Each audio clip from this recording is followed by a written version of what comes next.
นะโมตัสสะภะคะวะโตอะระหะโตสัมมาสัมพุทธัสสะนะโมตัสสะภะคะวะโตอะระหะโตสัมมาสัมพุทธัสสะนะโมตัสสะภะคะวะโตอะระหะโตสัมมาสัมพุทธัสสะ I would like to pay respect to the Blessed One, the teachings of the Blessed One, and the noble disciples of the Blessed One.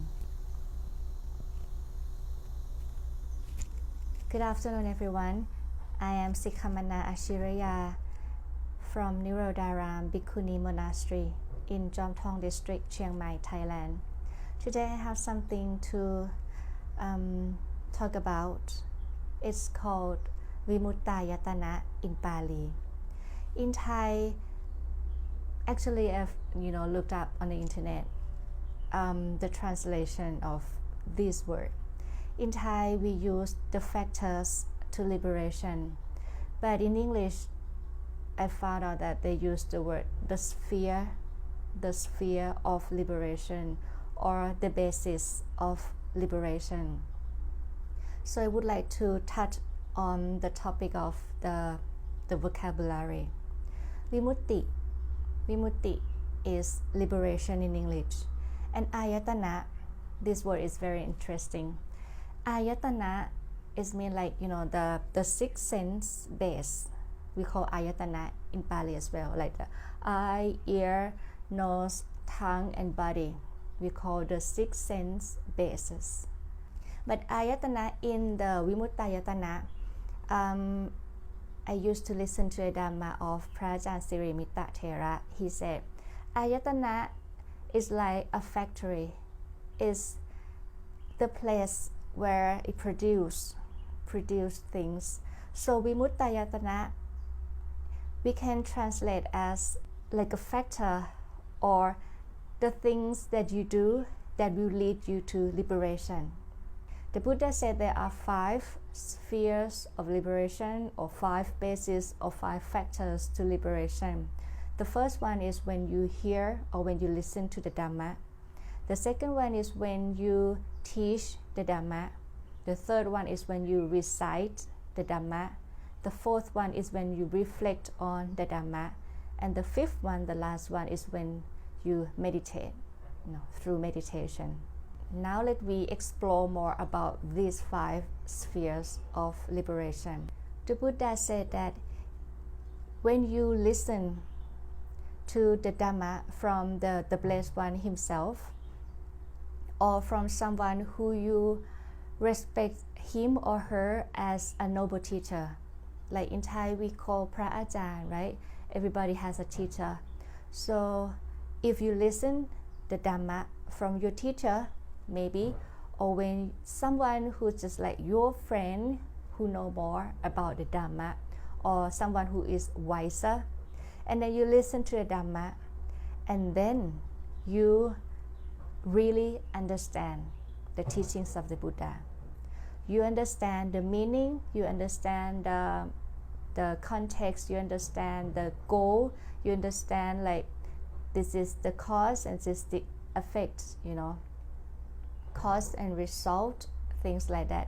When you really understand, and then you be content, you be happy, you be delight, and then the joy arises. Joy or elation, in Pali we use piti.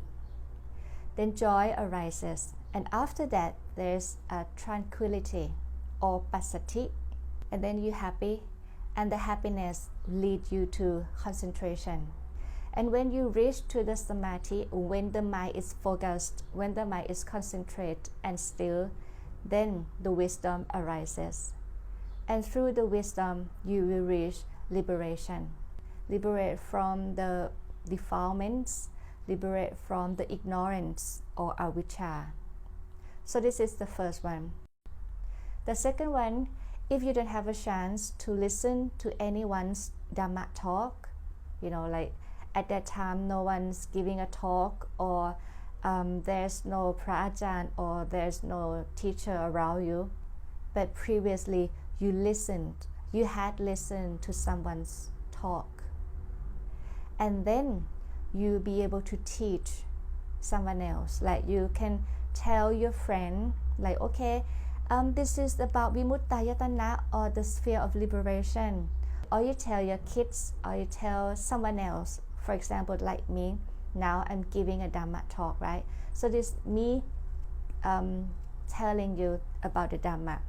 This is another factor, another sphere of liberation. Because when you teach from what you have heard, from what you have learned, and then it's like you have a time to review, right? And when you speak, of course, you have to think first. And when you think, and then, it delivers through your mouth, and then it comes the speech, right? And that will make you understand more, or gain more understanding. And then you go the same process. Be content, joy arises, tranquility arises, happiness, and then concentration. And then last one is liberation. It's just like when you are a teacher. How can I know? Because I was a teacher before I ordained. When I teach, compared to when I was a student. When you are a student, you might think that, okay, you know the lesson. You know things that the teachers taught you, right? Oh, I got an A, I got a B+, something like that, and you think you know. But once you become a teacher, before you teach, you have to review the lesson, right? You have to prepare what you will teach to your students. And when you review, and when you learn more and more, and you read more and more, and then you have to, think here to deliver, to be able to deliver.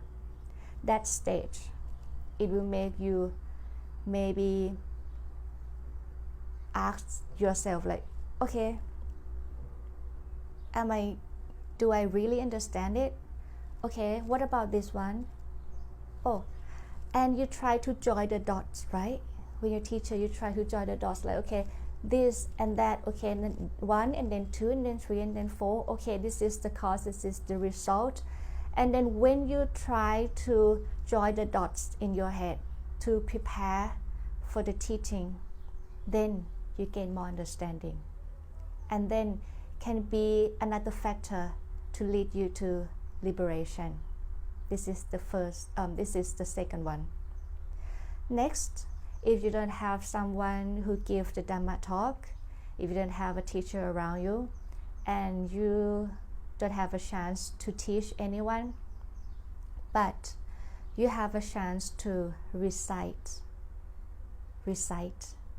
just like in the morning and evening chanting. When you recite the Dhamma, or the Blessed One's teachings, and then you'll be able to read, right? You see through the eye, and then you'll be able to read aloud, and then you hear your voice. These things, sometimes when you listen to someone else talk, you don't, stick to that talk like every second, not like that. Sometimes, oh, the blood flew. Sometimes, oh, someone's calling. You got distracted, right?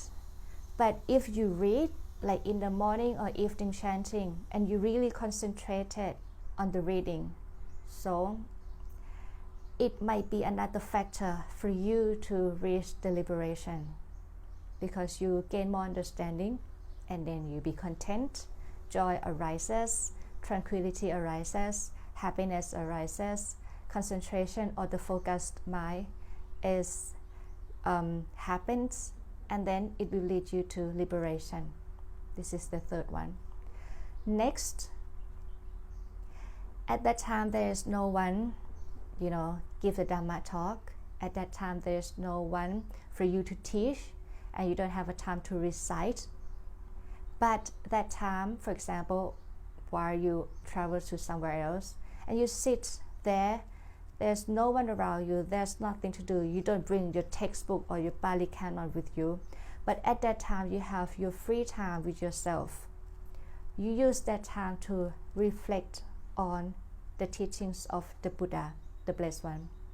You have time to reflect on what you have learned, what you have heard, And then when you reflect on that, contemplate it, think about, this is the cause, this is the result. Okay, try to join the dots, just like when you're gonna teach, right? You try to think and reflect on, think over and over, and then you might reach more understanding. And when you reach more understanding, you'll be content, joy arises, tranquility arises, happiness, and then concentration arises, and then it will lead you to liberation. Last one is about meditation. The Buddha said, if you learn to meditate, even it's like the Puttanusati or Marananusati, there are many things. They use the word object of concentration. So you use that, and then you experience the same process. When you are content and the joy arises or elation arises, tranquility arises, and then you reach the focused mind, and then it will lead you to liberation. But the Prajaan here at Nirodharam, she taught us that, the first 4 of course, listen to the Dhamma, teach the Dhamma, recite the Dhamma, and reflect on the Dhamma. You have to do it with respect. You don't do it just like for fun, but you do it respectfully, carefully. But the 5th one about meditation, you should have a teacher to teach you, because otherwise you're gonna go on the wrong path, right? To the Miccha Samadhi, is wrong concentration, and you think it's the right one, but it's not. It's the wrong meditation, wrong concentration. So how could you know? You have to consult a teacher, someone who know what is the right meditation, who can tell apart, like this is wrong, this is right. So you need a teacher to do the 5th one about meditation. When you learn that there are 5 spheres of liberation, right? Then you can choose what to do. This is very important. For someone who just, at the first, at the beginning, in getting to know the Buddhism, in getting to try to practice, to calm the mind, to practice the mindfulness and things like that. They jump through meditation, right? Okay, I need to do the sitting meditation, I need to do the walking meditation, and then you have to do it over and over and over, like all day long. Sometimes you need to balance, right? Because when you sit for too long, walk for too long, it's not good for the health. But you have to, adjust the time, allot a time for it, like, okay, this is the time for meditation. This is the time to do, you should do meditation. I don't say that you shouldn't, you should meditate. But when there is a chance to do the morning and evening chanting, you should do it too, because this is one of the factors to liberation, right? Or if there is a time that someone gives a Dhamma talk, then you should attend. It's not like that, oh, someone give a talk, that's fine, I want to do meditation and I don't want to listen to anyone. It's not like that. If you study closely, you will notice that the first one, the blessed one said, you listen to the Buddha or the blessed one, or you listen to someone who regard as a teacher, right?